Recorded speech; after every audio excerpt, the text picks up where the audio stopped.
ప్రార్థన. ప్రేమగల తండ్రి, కృపగల దేవ, జీవం గల నాయన, పరిశుద్ధుడైన మహాగొప్ప దేవ, 8వ వాక్యపు పండుగలలో 3వ దినమునకు మమ్మను చేర్చినందుకు స్తుతులు చెల్లిస్తున్నాం ప్రభువా. శ్రమలలో సంతోషమా, మనిషికి ఇది సాధ్యమా అను అంశముతో మేము అనేక సంగతులు ధ్యానిస్తూ వస్తూ ఉన్నాం. కేవలము మీ సహాయం చేత మాత్రమే ప్రయాణం చేయగలుగుతున్నాం ప్రభువా. విజయవంతంగా 3వ దినమునకు, అందులో మొదటి తరగతికి మమ్మల్ని చేరుస్తున్నందుకు స్తుతులు చెల్లిస్తున్నాం. భయభక్తులతో మీ వాక్యమును నేర్చుకున్నట్టుకు సంసిద్ధులమై నాయన, వినయముతో, విధేయతతో మనసులో ఈ మాటలు ముద్రించుకొని వినువారు మాత్రంగా ఉండి మమ్మను మేము మోసపుచ్చుకొనకుండా ఈ వాక్య ప్రకారంగా మా జీవితాలను మేము మలుచుకొనుటకు, మెరుగుపరుచుకొనుటకు సహాయం చేయమని మమ్మను మేము తగ్గించుకొనొచ్చు ఘనమైన మీ నామమును మాత్రమే తండ్రి హెచ్చిస్తూ, మీ ప్రియకుమారుడు, మా అందరి ప్రభు, ప్రియ రక్షకుడు, నజరేయుడైన యేసుక్రీస్తు ప్రభువారి పరిశుద్ధ నామములో ఈ కొన్ని విన్నపములు మీ పాదముల చెంత పెట్టి సమర్పించి వేడుకొనుచున్నాము తండ్రి. Amen, amen. ప్రభునందు ప్రియులారా, శ్రమలలో సంతోషమా, మనిషికిది సాధ్యమా? మొదటి 2 రోజులు అనేక విషయాలు దీని గురించి మనం మాట్లాడుకుంటూ వస్తున్నాం. దేవుని మహాకృపను బట్టి 3వ దినములోనికి ప్రవేశించాం. సుదీర్ఘమైనటువంటి పరిచయం మొదటి రోజున తీసుకున్నాం. నిన్నటి దినాన ఈ అంశము గురించి మనతో ఎక్కువగా మాట్లాడే బైబిల్లోని ఒక పుస్తకాన్ని మనము ఎన్నుకున్నాం ధ్యానించుటకు. అది ఫిలిప్పీ పత్రిక. అపోస్తలుడైన పౌలు గారి చేత వ్రాయబడిన ఫిలిప్పీ పత్రిక. ఆ ఫిలిప్పీ పత్రికలో మొత్తం 4 అధ్యాయాలు ఉండగా అందులోని మొదటి అధ్యాయంలోనికి మనం ప్రవేశించాం. ఆ మొదటి అధ్యాయాన్ని, ఆ అధ్యాయ విభజనను ఒక్కసారి జ్ఞాపకం చేసుకుందాం. మొదటి అధ్యాయపు విభజన, అందులో మొత్తం 30 వచనాలు ఉన్నాయి. దాన్ని ఈ రీతిగా మనము విభజించుకున్నాం 5 భాగాలుగా. అందులోని మొదటి భాగం, మొదటి 2 వచనములు నిన్నటి దినాన పూర్తి చేసుకున్నాం. ఇప్పుడు 2వ భాగం 3 నుండి 11 వచనములు. అదే ఇప్పుడు మనం ప్రారంభించుకుంటున్నాం. ఆలస్యం చేయకుండా వెళ్దాం, ధ్యానిద్దాం. ఫిలిప్పీలకు వ్రాసిన పత్రిక, మొదటి అధ్యాయము 3వ వచనము నుండి 11వ వచనం వరకు. నిన్నటి దినాన మొదటి 2 వచనాలు శుభములు తెలిపే భాగాన్ని మనము చదువుకొని, అక్కడ శ్రమలలో ఉన్న పౌలు గారు ఎలా ఆనందిస్తున్నాడు అనే ప్రశ్నకు మనకు దొరికిన సమాధానం, ఆయన ద్వేషాన్ని తీయుటలో ఆనందిస్తున్నట్టుగా మనం నేర్చుకోవడం జరిగింది. ద్వేషాన్ని తీయుటలో ఆయన సంతోషపడుతున్నాడు. ఈ లోకంలో బ్రతికే మనం, మన సంతోషానికి కారణాలు వేరుగా కనబడుతుంటాయి. తిండిలో ఆనందం కొంతమందికి, పానీయంలో ఆనందం కొంతమందికి, స్నేహితులతో ఆనందం కొంతమందికి, వివిధ రంగాలలో ఉండడం కొంతమందికి ఆనందం, ముచ్చట్లలో ఆనందం, వివిధ సహవాసాలతో ఆనందం, ఉన్న ఆస్తిని బట్టి ఆనందం, ఉన్న సంపదను బట్టి ఆనందం, ఉన్న పేరును బట్టి ఆనందం, ఉన్న అధికారమును బట్టి ఆనందం, ఉన్న పలుకుబడిని బట్టి ఆనందం, ఉన్న పదవులను బట్టి ఆనందం, ఉన్న గుర్తింపును బట్టి ఆనందం.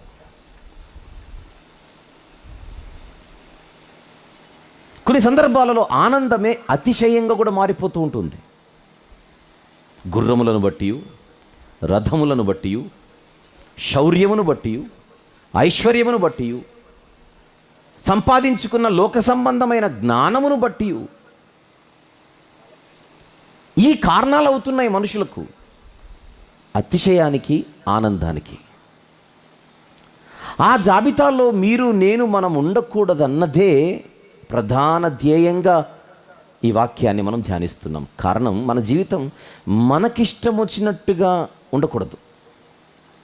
కుమారుడా, నీ జీవితకాలమందు నీకిష్టమైనట్టు సుఖం అనుభవించితివి అంటున్నాడు అబ్రహాం గారు ధనవంతుడితో. ఈరోజు నువ్వు యాతన పడుటకు కారణం, బతికున్నప్పుడు నీవు నీకిష్టమైనట్టుగా బతకడం. ఆ తప్పు మనం చేయకూడదు. ఏ తప్పు చేయకూడదు? మనం మనకిష్టం వచ్చినట్టుగా బతకడం. భవిష్యత్తులో మనము పరలోకం అన్నది ఒకవేళ దేవునితో శాశ్వత కాలం ఉండడం అనేది కనుక మిస్ అయితే దానికి ప్రధాన కారణం ఏమై ఉంటుంది అని అడిగితే అడ్వాన్స్గా మనం రాసేసుకుందాం. నా జీవితంలో నేను నాకిష్టమైనట్టుగా బతికితే ఖచ్చితంగా నేను పరలోకం మిస్ అవుతాను. ఖచ్చితంగా నేను దేవునితో ఉండే భాగ్యాన్ని నేను కోల్పోతాను. ఇది మారాలి. మన జీవితంలో మార్చుకోవాల్సింది ఏంటి? మనకిష్టమైనట్టుగా బతకడం అనేది ఎగిరిపోవాలి. దేవుని వాక్యం మనకేం చెబుతుందో వాక్య ప్రకారంగా మన జీవితం మలవబడాలి, మలచబడాలి. ఆ ధ్యేయంతో ఈ వాక్యాన్ని మనం విందాం. ఆ ధ్యేయంతో ఈ పండుగలలో వాక్యాన్ని మనం స్వీకరిద్దాం, ఆలోచిద్దాం. మనసు పెట్టి ఫిలిప్పీ పత్రికలో పౌలు గారి సంతోషం కనబడుతుంటుంది.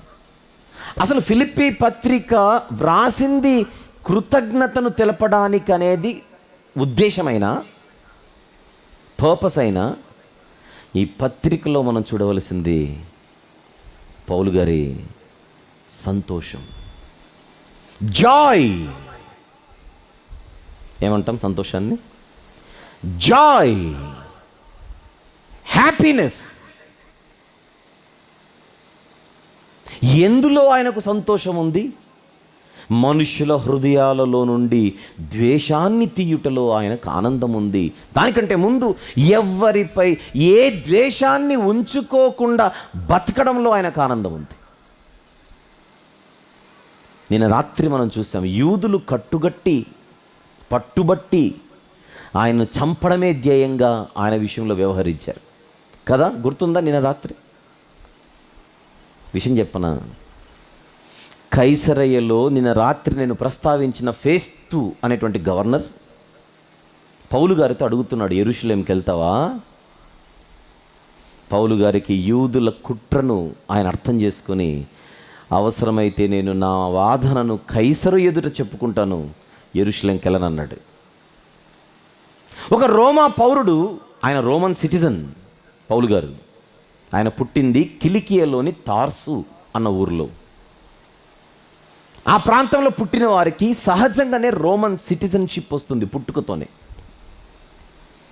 ఒక రోమా పౌరుడు నా వాదనను చక్రవర్తి ఎదుట నేను వినిపించుకుంటాను అంటే కుదరదు అని చెప్పే అధికారం ఏ న్యాయాధిపతికి లేదు.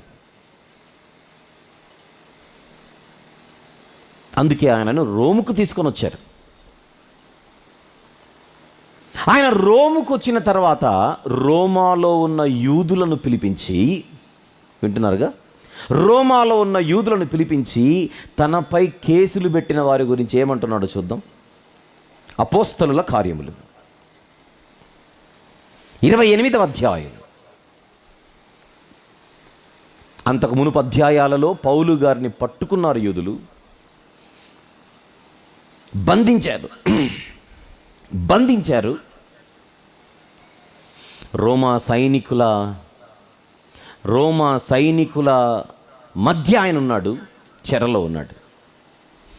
కానీ రోముకు వచ్చిన తర్వాత రోముకొచ్చిన తర్వాత ఆయన రోమాలోని యూదులతో ఏమంటున్నాడు చూద్దాం. 17వ వచనం, 28వ అధ్యాయము అపోస్తలుల కార్యములు 17 నుంచి. 3 దినములైన తర్వాత అతడు యూదులలో ముఖ్యులైన వారిని తన యొద్దకు పిలిపించాడు. జాగ్రత్తగా మనసు పెట్టి విందాం. ఎవరిని పిలిపించాడు? క్రైస్తవులనా యూదులనా? క్రైస్తవులనా యూదులనా? యూదులను. ఈయనని హింసించింది ఎవరు? యెరూషలేములో యూదులే. ఆ జాతికి సంబంధించిన వారిని పిలిపించాను. వారు కూడి వచ్చినప్పుడు అతడు, సహోదరులారా, నేను మన ప్రజలకైనను, ఎవరికైనను? మన ప్రజలకైనను పితరుల ఆచారములకైనను ప్రతికూలమైనది ఏదియూ చెయ్యకపోయినను యెరూషలేములో నుండి రోమీయుల చేతికి నేను ఖైదీగా అప్పగించబడి తిని, వీరు నన్ను విమర్శ చేసి నా యందు మరణమునకు తగిన హేతు వేదియు లేనందున నన్ను విడుదల చేయగోరిని, కానీ యూదులు అడ్డము చెప్పినందున నేను కైసరు ఎదుట చెప్పుకొందుననవలసి వచ్చెను.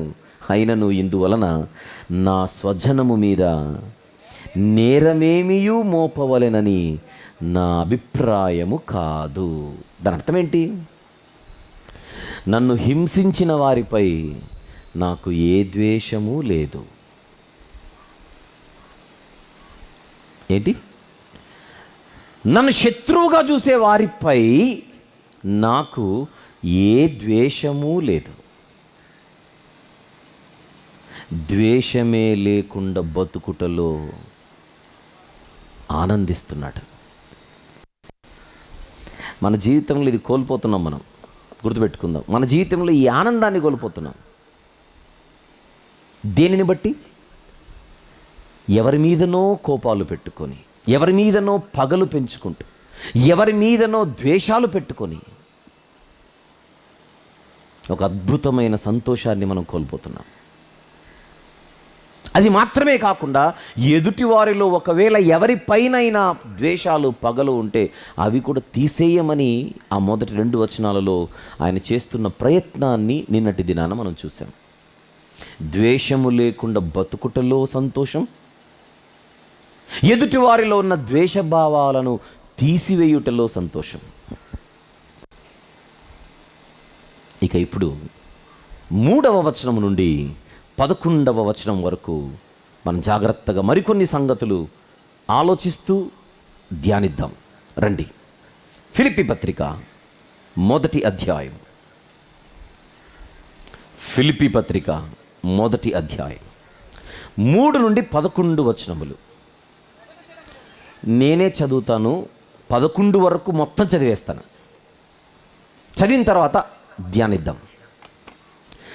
మొదటి దినము నుండి ఇది వరకు సువార్త విషయములో మీరు నాతో పాలివారై ఉండుట చూచి మీలో ఈ సత్క్రియను ఆరంభించినవాడు యేసుక్రీస్తు దినము వరకు దానిని కొనసాగించునని రూఢిగా నమ్ముచున్నాను. కనుక మీ అందరి నిమిత్తము నేను చేయు ప్రతి ప్రార్థనలో ఎల్లప్పుడూ సంతోషముతో ప్రార్థన చేయుచు నేను మిమ్మును జ్ఞాపకము చేసుకొనినప్పుడెల్లను నా దేవునికి కృతజ్ఞతాస్తుతులు చెల్లించుచున్నాను.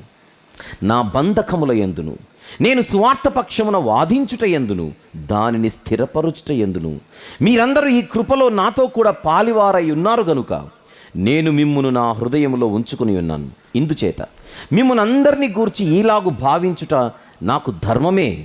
క్రీస్తు యేసు యొక్క దయారసమును బట్టి మీ అందరి మీద నేనెంత అపేక్ష కలిగి ఉన్నానో దేవుడే నాకు సాక్షి. మీరు శ్రేష్టమైన కార్యములను వివేచింపగలవారగుటకు మీ ప్రేమ తెలివితోనూ సకల విధములైన అనుభవ జ్ఞానముతోనూ కూడినదై అంతకంతకు అభివృద్ధి పొందవలెననియు ఇందువలన దేవునికి మహిమయు స్తోత్రమును కలుగునట్లు మీరు యేసుక్రీస్తు వలననైన నీతి ఫలములతో నిండుకొనిన వారై క్రీస్తు దినమునకు నిష్కపటులను నిర్దోషులను కావలెననియు ప్రార్థించుచున్నాను. చదివేశారు. చదవబడిన ఈ వాక్య భాగాన్ని ఇప్పుడు మనం ధ్యానిద్దాం. ఇప్పుడు నేను చదివినట్టుగానే ఇంకొక 5-6 సార్లు, పోనీ ఒక 10 సార్లు, పోనీ ఒక 20 సార్లు మనము చదివితే, అలానే చదువుకుంటూ వెళితే మనకి ఎంతవరకు అది అర్థమవుతుంది? 3వ వచనము, 4వ వచనము, 5వ వచనము, 6, 7, 8, 9, 10, 11 అంటే మొత్తం 9 వచనాలు, 3 నుంచి 11 వరకు. మొదటి 2 వచనాలు అయిపోయాయి కనుక ఇప్పుడు నేను 9 వచనాలు చదివాను. ఈ 9 వచనాలు అలా మనము కంటిన్యూగా చదువుకుంటూ వెళితే మనం నేర్చుకునదగినటువంటి పాఠాలు ఏమున్నాయి? ఒకవేళ ఉంటే వాటిని ఎలా మనం బయటికి వెలికి తీయాలి? అది జరగాలంటే సత్యమన్నది లోతుగా ఉందని, ఆ లోతుగా ఉన్న సత్యాన్ని లేదా సత్యాలను బయటికి తీసుకొని వచ్చుటకు లేదా వెలికి తీయుటకు మనసు పెట్టి జాగ్రత్తగా దానిని మనము ధ్యానించవలసిన అవసరం ఉంది. చదివితే సరిపోదు, ధ్యానించాలి. చదవడాన్ని రీడింగ్, ఇప్పుడు నేను చేసింది అదే, చదివానంతే. ధ్యానించడాన్ని మెడిటేషన్. యెహోవా ధర్మశాస్త్రమందు ఆనందించుచు దాన్ని ఏం చేయాలి? ధ్యానించాలి. చదివితే మనకు కొన్ని విషయాలు అర్థం కావు, ధ్యానించాలి. ధ్యానిద్దాం. నేను మొత్తం 9 వచనాలు చదివాను. ఆ 9 వచనాలలో ఇప్పుడు మనము కొన్ని విషయాలను జాగ్రత్తగా గమనిద్దాం. నోట్స్ రాసుకుంటుంటే గమనించవలసిన సంగతులు, points to be observed, screen మీద కనపడుతుంది చూడండి, అలానే రాసుకోండి. గమనించవలసిన సంగతులు ఎక్కడ? 3వ వచనము నుండి 11వ వచనం వరకు. ఎప్పుడు గమనించగలం? ధ్యానిస్తే. ధ్యానించాలంటే టైం ఉండాలి. టైం తీసుకొని ధ్యానిద్దాం. ఇప్పుడు నేను చదివిన 9 వచనాలు ఏవైతే ఉన్నాయో 3 నుంచి 11, అందులో కొన్ని విషయాలు గమనిద్దాం రండి అని పిలుస్తున్నాను.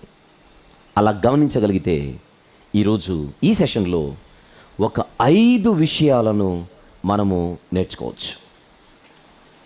ఎక్కడి నుంచి ఎక్కడి వరకు? 3వ వచనం నుండి 11వ వచనం వరకు. ఎన్ని విషయాలు నేర్చుకునే అవకాశం ఉంది? ప్రధానంగా 5.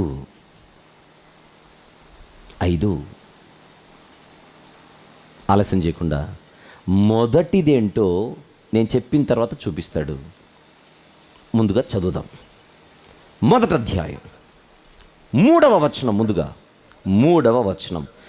మొదటి దినము నుండి ఇది వరకు, ఓ ఫిలిప్పీలోని సంఘమా, మొదటి దినము నుండి ఇది వరకు సువార్త విషయములో మీరు నాతో పాలివారై ఉన్నారు. జాగ్రత్తగా గమనిద్దాం.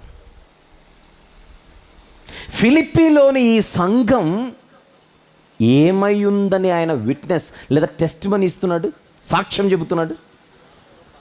ఈ సంఘము సువార్త పనిలో పాలివారై ఉన్నారు. 7వ వచనం.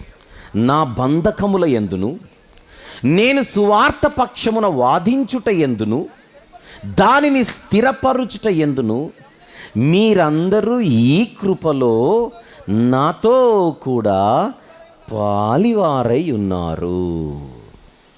3వ వచనం, 7వ వచనం. ఈ 2 వచనాలను జాగ్రత్తగా ఇప్పుడు మనం పక్కన పెట్టి చదివితే మనం ఏం నేర్చుకోగలుగుతున్నామో ఆన్ ద స్క్రీన్. మొదటి విషయం చూడండి, చదవండి. సువార్త పరిచర్యలో సంఘ భాగస్వామ్యం. బ్రాకెట్లో ఇది సత్క్రియ. సువార్త పరిచర్యలో సంఘ భాగస్వామ్యం. ఏ క్రియ ఇది? సత్క్రియ. వచనాలు ఏమిటి? 3వ వచనం, 7వ వచనం. పేరుకు సంఘాలుంటే సరిపోదు. ఆదివారం వెళ్ళి కూర్చొని అటెండెన్స్ వేసుకొని వస్తే సరిపోదు. అటెండెన్స్ వేసుకొని వచ్చేటోళ్ళు సంఘస్థులు కాదు.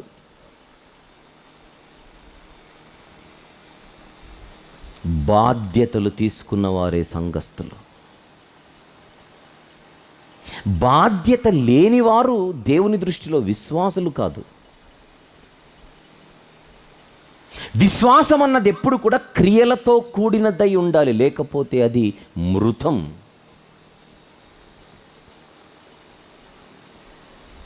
మేమెళ్ళి ఆదివారం మందిరంలో కూర్చోవడమే ఎక్కువ, అది కూడా ఆయన 10 సార్లు అడుగుతాడని. ఏమండి రాలేదు, ఏమండి రాలేదు, ఏమండి రాలేదని పాస్టర్ గారు అడుగుతారు గనుక బాగోదు. ప్రతి ఆదివారం అవసరం లేదు. వారం నెలలో 2 రోజులు కనపడినా 2 రోజులు కవర్ అయిపోతాయి. ఎందుకంటే వచ్చిన 100 మందిలో ప్రతి ఆదివారం నన్నేం అబ్జర్వ్ చేయడుగా. వెళ్ళినప్పుడు వెళ్ళి నమస్కారం పెట్టి వచ్చేస్తే అయిపోతుంది. ఇవి కొంతమంది లెక్కలు. మరి కొంతమందికి ఈ ఆదివారము రొట్టిస్తారట. కొన్ని సహవాసాలలో మొదటి ఆదివారం ఉంటుంది, కొన్ని సహవాసాలలో ప్రతి ఆదివారం ఉంటుంది. ఇప్పుడు అది కాదు సబ్జెక్ట్. ఇప్పుడు 2వ ఆదివారం, 3వ ఆదివారం, 4వ ఆదివారం రాని వారు కొన్ని సహవాసాలలో మొదటి ఆదివారం మాత్రం భలే వస్తారు వచ్చి కూర్చొని.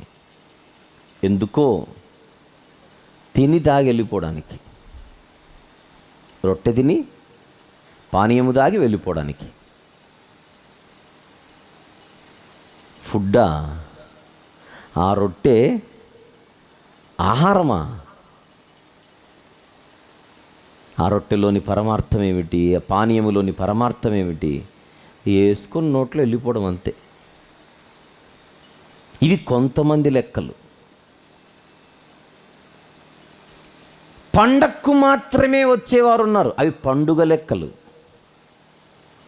డిసెంబర్ 31 రాత్రి వచ్చి వెళ్ళిపోయే వాళ్ళు ఉన్నారు, ఇవి వాగ్దాన లెక్కలు.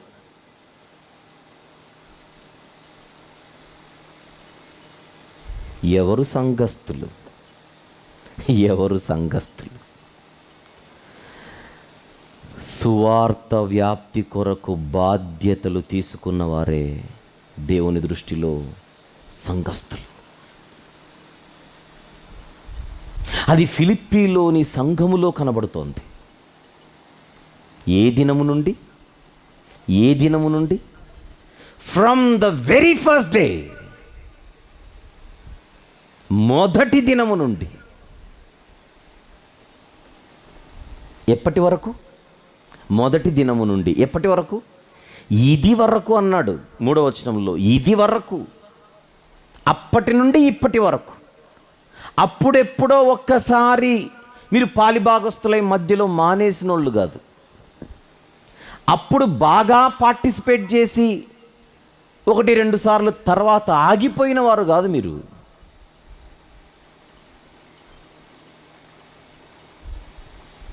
సువార్తని ఇంగ్లీష్లో గాస్పల్ అని అంటాం, భాగస్వామ్యాన్ని ఇంగ్లీష్లో పార్ట్నర్షిప్ అంటాం. ఇది బిజినెస్ పార్ట్నర్షిప్ కాదు, గాస్పల్ పార్ట్నర్షిప్. సహజంగా వ్యాపారాలలో పార్ట్నర్షిప్ ఎందుకు తీసుకుంటారు? ఏదో లాభం ఉంటుందని. లాభం ఉంటేనే కదా మనము పార్ట్నర్షిప్ తీసుకునేది. పార్ట్నర్షిప్ వెనక లాభము అనే ఒక ఆశ ఉంది. వ్యాపారములో పార్ట్నర్షిప్ తీసుకొని లాభాన్ని ఏదో పొందుదాం అనుకుంటున్నాం. వ్యాపారములో భాగస్వామ్యం తీసుకుంటే ప్రతి సందర్భంలో లాభం రాకపోవచ్చు, నష్టాలు కూడా రావచ్చు. కానీ నష్టమే లేని భాగస్వామ్యం సువార్తలో భాగస్వామ్యం. లాభమే. ఆ లాభం ఎప్పుడు? ఆ లాభం ఎప్పుడు? ఒకరోజు ప్రభు వచ్చిస్తాడు. సువార్తలో పాలిభాగస్తులకు ప్రభు వచ్చి బహుమానం ఇస్తాడు, లాభం. ఇది నమ్మిన ఎవరైనా మేము సంఘస్థులము, మేము విశ్వాసులము అన్న భావన నిజంగా మనకుంటే ఫిలిప్పీలోని సంఘస్థులలా గాస్పల్ రెస్పాన్సిబిలిటీ తీసుకోవాలి. గాస్పల్ రెస్పాన్సిబిలిటీ తీసుకోవాలి. ఇది సత్క్రియ. ఏ క్రియ? సత్క్రియ. రోజు మనం ఉద్యోగం చేసుకోవడం సొంత క్రియ. మనం వ్యాపారాలు చేసుకోవడం సొంత క్రియ. పొలంకి వెళ్ళి పని చేసుకోవడం సొంత క్రియ. ఉద్యోగాలకు వెళ్ళడం సొంత క్రియ. చదువులు సొంత క్రియ. కోచింగ్లు సొంత క్రియ. ఇంట్లో వంట సొంత క్రియ. అసలు 365 రోజులలో మనం ఎక్కువగా ఏ క్రియలలో ఉన్నామో చెప్పండి. సొంత క్రియలలో ఎక్కువగా బతికేస్తున్నాము. సత్క్రియను ఏ రోజు పట్టించుకోవట్లేదు. వచ్చి కూర్చోవడం కాదు, పాలిభాగస్తులు కావాలి. కూర్చోవడం కాదు, పాలిభాగస్తులు కావాలి. ఇది సంఘం చేస్తోంది. ఎలా చేస్తోంది? ఎలా చేస్తోంది? ఒక గొప్ప సేవకుడు అనేక ప్రాంతాలకు సువార్తను మోసుకొని వెళుతుంటే ఈ సంఘస్థులు ప్రత్యేకించి మిగిలిన ఏ ప్రాంతంలోని సంఘాలకు ఇంతగా పెద్ద మనసు లేదు. కానీ పెద్ద మనసు కూడా కరెక్ట్ పదం కాదు, బాధ్యత గల మనసు. ప్రత్యేకించి సంఘం ఆలోచించింది, ఆయన దగ్గర ఉన్న ఆయుధం సువార్త. అది అనేక ప్రాంతాలలో వెదజల్లడానికి ఆయన బయలుదేరుతున్నాడు. ఆయన బృందం. మన బాధ్యత, మనము వెళ్ళలేని స్థితి. అన్ని చోట్లకు వీళ్ళు వెళ్ళలేరు, అన్ని చోట్లకు వీళ్ళు వెళ్ళలేరు. వెళ్ళలేకపోయినా వెళ్ళే వారి వెనుక వీరు నిలబడుతున్నారు. 7వ వచనం మళ్ళీ 7. నా బంధకముల యందును నేను సువార్త పక్షమున వాదించుట యందును దానిని స్థిరపరుచుట యందును మీరందరూ ఈ కృపలో నాతో కూడా పాలివారై ఉన్నారు. ఎలా పాలివారై ఉన్నారు? ఫిలిప్పి అనే ప్రాంతములో ఆయన సువార్త పరిచర్యకు వచ్చినప్పుడు ఆ ప్రాంతములో మాత్రమేనా ఆయనను వీళ్ళు చూసుకుంది? ఒక్కసారి 4వ అధ్యాయానికి వద్దాం. ఒక్కసారి 4వ అధ్యాయానికి వద్దాం. 15-16 వచనములు చూద్దాం. 15-16. ఫిలిప్పీయులారా, సువార్తను నేను బోధింపనారంభించి మాసిదోనియలో నుండి వచ్చినప్పుడు ఇచ్చు విషయములోను పుచ్చుకొను విషయములోను మీరు తప్ప మరి ఏ సంఘపు వారును నాతో పాలివారు కాలేదని మీకే తెలియను.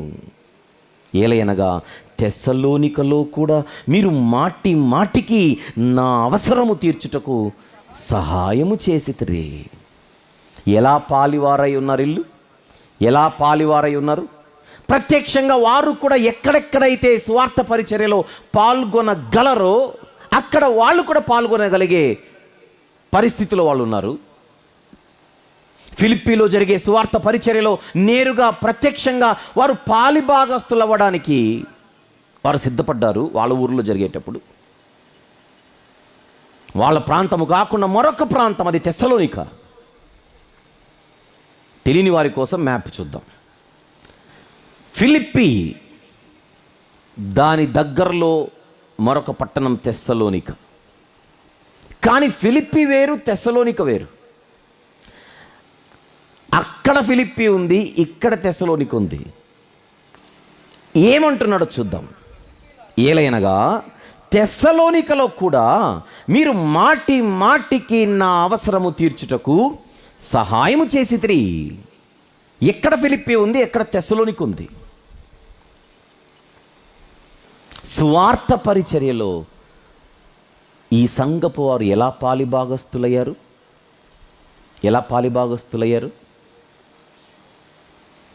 మా ఊర్లో జరిగితేనే మా కోఆపరేషన్, మా ఊర్లో జరిగితేనే మా హెల్ప్ కాదు, ఏ ఊర్లో జరిగినా మేము పార్టిసిపేట్ చేస్తాం.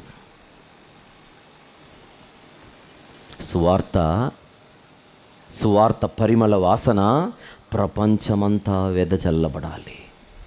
దీనిని వరల్డ్ ఇవాంజలిజం. ఏమి ఇవాంజలిజం? వరల్డ్ ఇవాంజలిజం, ప్రపంచ సువార్తీకరణ.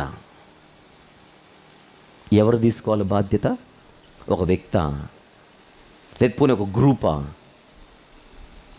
ఈ సంఘము నేర్పిస్తోంది, ఇది మనందరి బాధ్యత. హైదరాబాదులో జరిగితే హైదరాబాదులో ఉన్నోళ్ళే, కర్నూల్లో జరిగితే కర్నూల్లో ఉన్నవాళ్ళే, విజయవాడలో జరిగితే విజయవాడలో ఉన్నవాళ్ళే, రాజమండ్రిలో జరిగితే రాజమండ్రిలో ఉన్నోళ్ళే కాదు. ఎక్కడ జరిగినా అందరూ పాలిభాగస్తులవ్వడం. ఎక్కడ జరిగినా అందరూ పాలిభాగస్తులవ్వడం. దీని పేరు సత్ క్రియ. అవకాశం ఉందా? ఎక్కడ జరిగినా మనము పాలిభాగస్తులయ్యే అవకాశం ఉందా? ఉంది.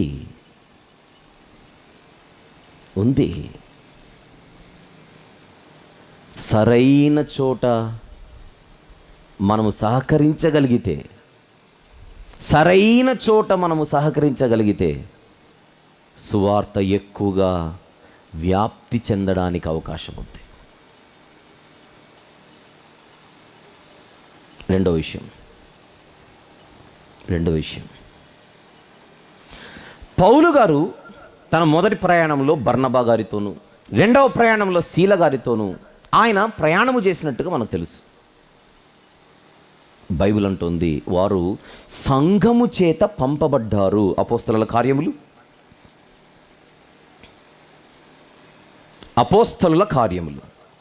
ఉదాహరణకు 15వ అధ్యాయము 3వ వచనం చూద్దాం.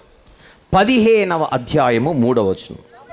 కాబట్టి వారు సంఘము వలన సాగనంపబడిరి. ఒక పంచాయతీ అక్కడ జరుగుతోంది, దాని విషయమై పంపారు.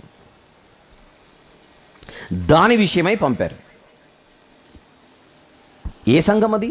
అంతియొకయలోని సంఘం. సిరియాలోని అంతియొకయలోని సంఘం.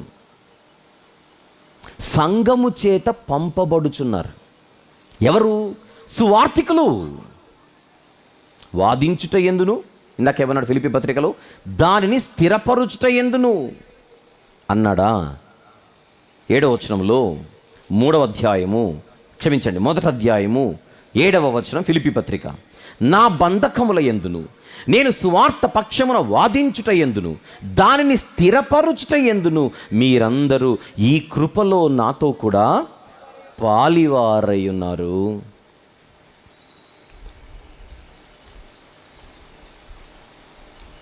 ప్రియులరా, అంతియొకయలోని సంఘము చేత వీళ్ళు పంపబడ్డారు ఒకప్పుడు. ఇక్కడ ఫిలిప్పీలోని సంఘము ద్వారా ఆర్థికంగా సపోర్ట్ చేయబడుతున్నారు వీళ్ళు. ఇంతకు వీళ్ళెవరు? మిషనరీలు. పౌలు గారు ఎవరు? The greatest missionary in the entire history of Christianity. క్రైస్తవ చరిత్రలోనే ద గ్రేటెస్ట్ మిషనరీ అని చెప్పొచ్చు ఆయన్ని. అన్యజనుల అనేక ప్రాంతాలలో తన బలమైన సాధనముగా అన్యజనులకు అపోస్తలుడిగా ఉండుటకు దేవుని చేత ఏర్పరచబడినవాడు.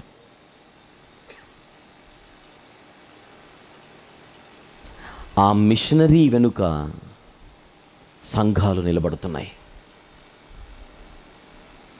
అంటే సంఘాలలో విశ్వాసులు మాత్రమే కాదు, సంఘాలలో మిషనరీలు లేపబడాలి. మిషనరీలు అంటే ఎవరు? సువార్తను మోసుకునెళ్ళి అనేక ప్రాంతాలలో వెదజల్లేవారు.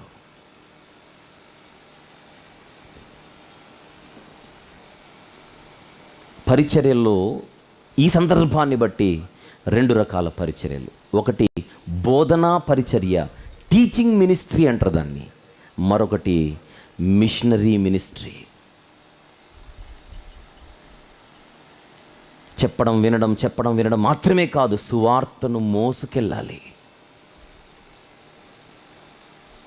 మన స్థానిక సంఘాలలో అలాంటి వారిని మనము రేపగలగాలి, అలాంటి వారిని తయారు చేయగలగాలి, అలాంటి వారిని మనం పంపగలగాలి, అలాంటి వారి వెనుక మనము నిలబడగలగాలి.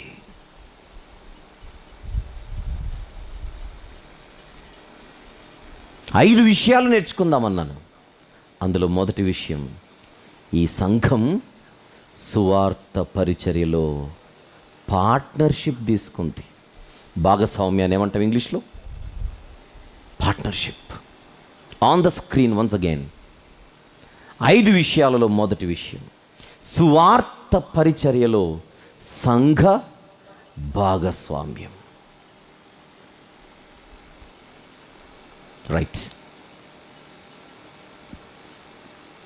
ఒకవేళ ఇంతవరకు మనము కేవలము హాజరై వెళ్ళిపోవడం మాత్రమే క్రైస్తవ జీవితం, పెద్దగా బాధ్యతలేమీ ఉండవు అని అనుకుంటూ ఉంటే మనం నిజమైన క్రైస్తవ్యంలో ఉన్నట్టు కాదు. మారిపోదాం.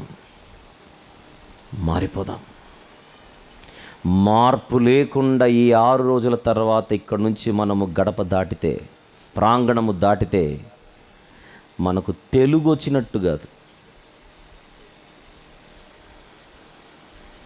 తెలివి ఉన్నట్టు కాదు అనట్లా, తెలుగు వచ్చినట్టు కాదు. తెలుగు అనే భాషలో బోధించబడుతున్నటువంటి విషయాలు మనకు అర్థమై తీరాలి. ఆలోచించండి.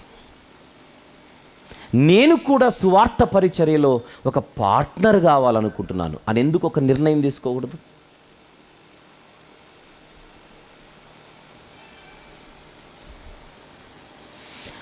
సువార్త, దేవుని వాక్యము మాత్రమే మనుషుల హృదయాలలో ముద్రించబడాలనే ధ్యేయంతో మన క్రియలు ఉండాలి. అలాంటి క్రియలలో మనము పార్ట్నర్స్ కావాలి. మనం పార్ట్నర్స్ అవ్వాలంటే మన దగ్గర ఏముండాలి? మనీ అంటున్నారా? మనసు ఉండాలి. విల్లింగ్నెస్. మనసుంటే పార్ట్నర్స్ కాగలం. మనసుంటే చెప్పండి, పార్ట్నర్స్ కాగలం. ఆవేశంతోనో ఉద్రేకంతోనో వేడి మీద నిర్ణయాలు తీసుకోకుండా ఆలోచించి ఈ సత్క్రియలో మనమున్నంత వరకు పార్ట్నర్స్ అయ్యే ఉందాం.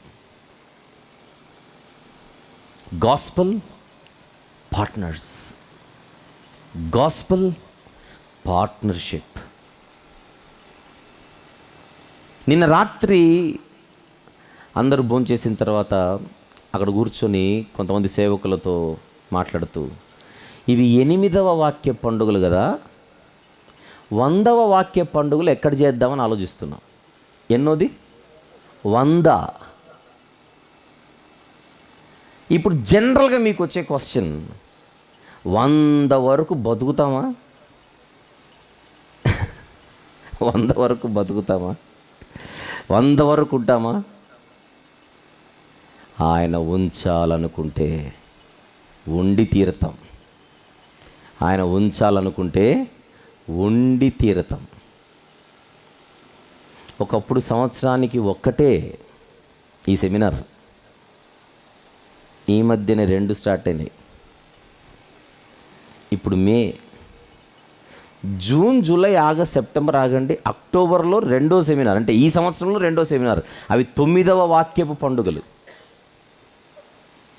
మొన్నటి వరకు ప్రకాశం జిల్లా, ఇప్పుడు అది బాపట్ల జిల్లా, ఇంకొల్లు అనే ప్రాంతం. అక్టోబర్ 23 నుంచి 28 డేట్లు కూడా అయిపోయినాయి. అక్టోబర్ 23 నుంచి 28 సోమా నుండి శని వరకు మళ్ళీ హింసే. 4 నెలలు రెస్ట్ తీసుకోండి, మళ్ళీ అక్కడికి వచ్చేయండి. అవి 9. 10వ వాక్యపు పండుగలు ఏలూరు. డేట్లు చెప్పనా? మే మాసం డేట్లు చెప్పండి. 14 నుంచి 19 రాసేసుకోండి ఇప్పుడే. అక్టోబర్లో 23 నుంచి 28 ఇంకొల్లు. నూతనంగా జిల్లాలు వచ్చాయి. బాపట్ల జిల్లా. రాత్రి ప్యాంఫ్లెట్లు కూడా ఇస్తారు, ప్యాంఫ్లెట్లు కూడా రెడీ. అంటే ఎంత దూరాలోచనలతో మేము ఉన్నామో మీరు ఒక్కసారి ఆలోచించండి. మే మాసంలో ఏలూరు. డేట్లు రాసుకోండి. మే 14 నుండి 19 ప్రపంచంలో మీరు ఎక్కడున్నా అక్కడ వాలిపోవాలి. లైవ్ వస్తుంది కదా అనుకుంటున్నారేమో, లైవ్లో చూసే వాళ్ళకి తెలుసు కష్టాలు ఏంటో. నిన్న మొన్న అన్ని మారులు లైవ్ మనకు లైవ్గా ఉండదు, హ్యాండ్ ఇస్తుంటుంది అప్పుడప్పుడు.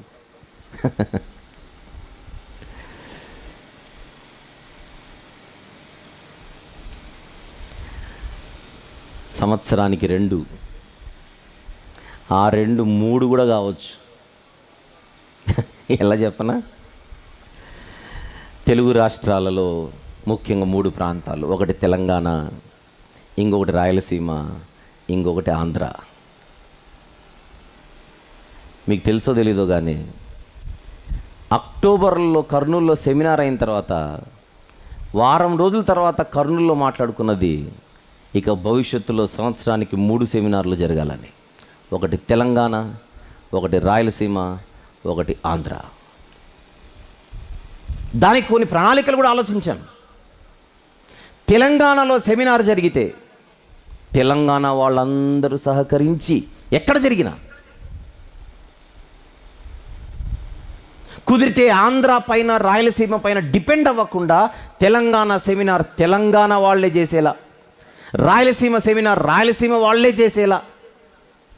రాయలసీమ అంటే ఒక జిల్లా కాదుగా, కడప, కర్నూలు, అనంతపురం, చిత్తూరు, 4 జిల్లాల వారు కలిసి ఒక చోట, తెలంగాణలో ఉన్న వారందరూ కలిసి తెలంగాణలో ఒక చోట, ఆంధ్రాలో ఉన్న వాళ్ళందరూ కలిసి ప్రతి సంవత్సరం ఒక సెమినార్, రాయలసీమలో ఉన్న వాళ్ళందరూ కలిసి ప్రతి సంవత్సరం ఒక సెమినార్. ఏ జోన్ వాళ్ళు మరొక జోన్ పైన డిపెండ్ అవ్వకుండా అనుకుంటే చేయొచ్చు.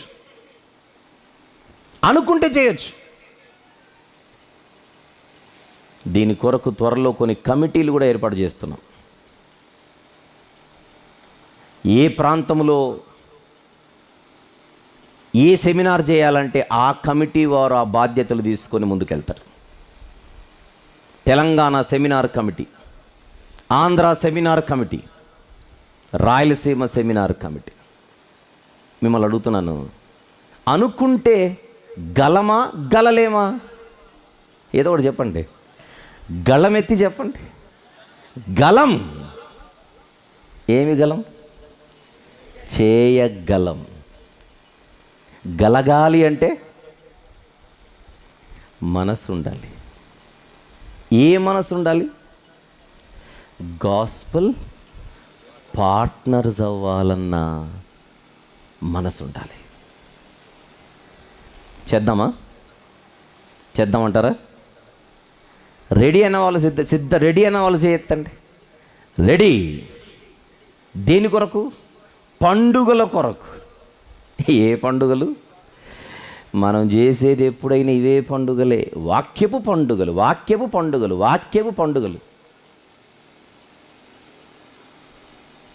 మీకు అప్పుడప్పుడు బ్రేక్ ఇచ్చింది కనికరించి అంతే. అంటే మధ్యలో టిఫిన్కి, లంచ్కి, సాయంత్రం ఫ్రెష్ అప్ అవ్వడానికి, రాత్రి నిద్రపోవడానికి, ఇదేంటంటే తప్పదన్నట్టుగా ఇష్టం లేకున్నా కనికరించి.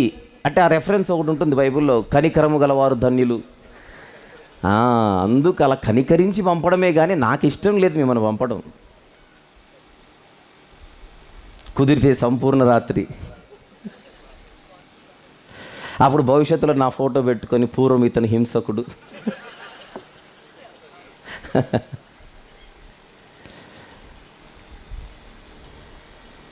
నా ఉద్దేశం ఏంటంటే,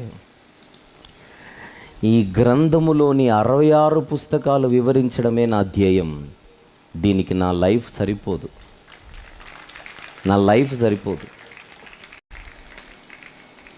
అందుకే నాకు టైం లేదు. That is the point. నాకు టైం లేదు. ఇంకొల్లులో కూడా ఒక గ్రంథ వివరణ ఉంది, రాత్రి చూస్తారులేండి. ఇంకొల్లులో గ్రంథ వివరణే. మనం పోయేలోపు ఈ తరానికి, రాబోయే తరాలకు 66 పుస్తకాల మెటీరియల్ ఇచ్చేసి వెళ్ళిపోదాం, అంతే. ఇచ్చేసి వెళ్ళిపోదాం. నేను ఒక్కడిని చేయగలనా? నా దగ్గరున్న ఒకే ఒక ఆస్తి బైబిల్. చదవగలను, ధ్యానించగలను, పరిశీలించగలను, పరిశోధించగలను, ప్రకటించగలను, అంతే.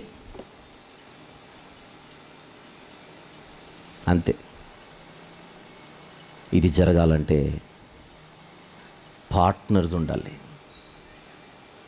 ఎవరు ఉండాలి? పార్ట్నర్స్. మనందరము కలిస్తే అసలు ఇది పెద్ద విషయమే కాదు. జగ్గైపేటలో చేద్దామంటున్నాడు ఆనందాన్ని. ఇప్పుడు ఎక్కడ? జగ్గైపేటలో చేద్దామని. జగ్గైపేట ఏ జోన్ కిందకి వస్తుంది? ఇప్పుడు నేను చెప్పిన జోన్స్లో ఆంధ్ర కమిటీ వారితో కలిసి, మీరు కూడా అందులో కమిటీ మెంబరే త్వరలో, రైట్? జగ్గైపేట కొరకు ప్రార్థన చేద్దాం. సిద్ధపడుతున్నారు? ఆమెనండి. అనవసరమైన వాటికి ఆమెనంటారు, ఇక్కడ ఆలోచిస్తారు. థ్యాంక్ యూ అన్న, కూర్చోండి.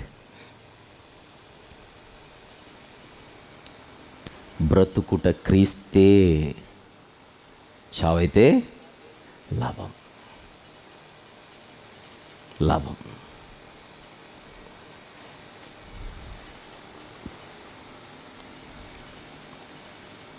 మనం బతికింది ఎక్కువ, గుర్తుపెట్టుకుందాం. మన జీవితంలో మనం బతికింది ఎక్కువ, ఇక బతికేది తక్కువ. నన్ను అడిగితే మహా అంటే నెక్స్ట్ 10 years యావరేజ్గా మాట్లాడుతున్నా, సగటున మనందరినీ కలుపుకుంటే ఈ తరములో మనం పని చేయగలిగేది నెక్స్ట్ 10 years. ఇది 2023. మహా అంటే 2033 వరకు, అది దేవుడు మనకు ఆయుషిస్తే. మనందరం ఒక టార్గెట్ పెట్టుకుందాం. ఒక 10 years అందరము కలిసి కష్టపడదాం. వీలైనంత చేద్దాం. నా వైపు నుంచి నా సిద్ధపాటు ఏంటో చెప్పనా? ఈ వారమంతా ఇక్కడ చెప్పి, ఆదివారం ఇక్కడ ఆరాధన చూసుకొని, సోమవారం నుంచి మరొక చోట మరొక వారం చెప్పమంటే ఐఎమ్ రెడీ. నేను రెడీ.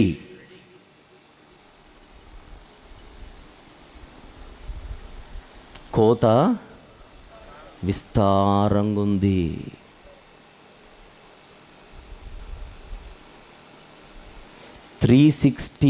days I'm ready. 365 రోజులు ఐఎమ్ రెడీ.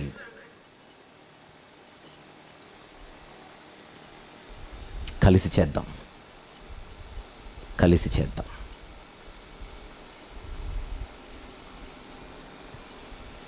నో టైం లేదు.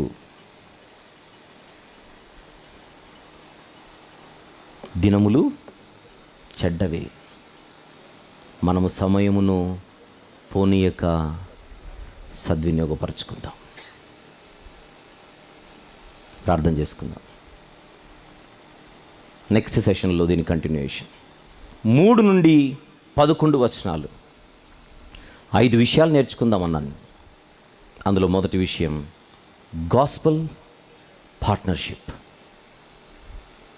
స్వార్థ పరిచర్యలో సంఘ భాగస్వామ్యం. ఇది సత్క్రియ. ప్రార్థన. ప్రేమగల తండ్రి, కృపగల దేవ,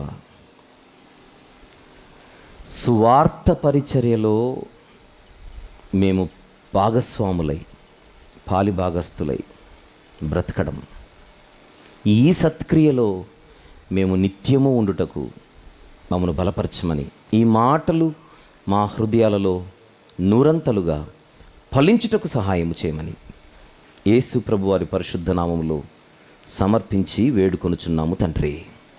ఆమెన్. ఆమెన్.